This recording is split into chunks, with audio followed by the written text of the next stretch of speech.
लोकाची मोटरसायकल आणली म्हणली की असंच गडबड महाग लागते. मग काय तिथनं चाळीधोंड्यावर आलो. तेवढ्यात इकडं अमोल शेठ आणि आपलं फॉलोवर गाठ पडलं. मग काय ह्यांना पण ब्लॉगमध्ये घेतलं आणि आपलं तिथनं निघायला चालू केलं. मग काय वाडेगाव नाक्यावर आलो तेवढ्यात महाकाळ शेठ गाठ पडलं. मग काय ह्यांना पण ब्लॉगमध्ये घेतलं आणि ह्यांना एक काम लावलं कडलाच नाक्यावर सोडायला. मग काय तेवढ्यात इकडं आपलं खर्डीत आलो. आपलं एक फॉलोवर गाठ पडलं. मग ह्यांना ब्लॉगमध्ये घेतलं आणि खर्डीतनं दर्शन करून बाहेर आलो.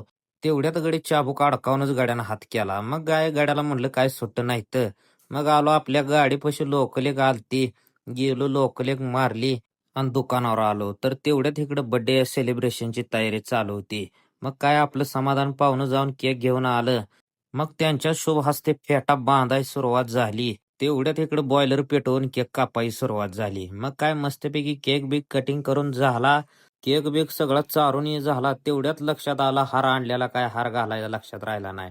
मग काय परत हार गाठला आणि अजून व्हिडिओ काढायची तयारी चालू झाली. मग काय इथली सगळी आवराआवरी करून आपल्याला जायचं होतं बहिणी या गावाला. मग काय घेतली मोटरसायकल निघायला चालू केलं. तर भावानं ब्लॉग कसा वाटला काय कमेंट करून नक्की सांगा.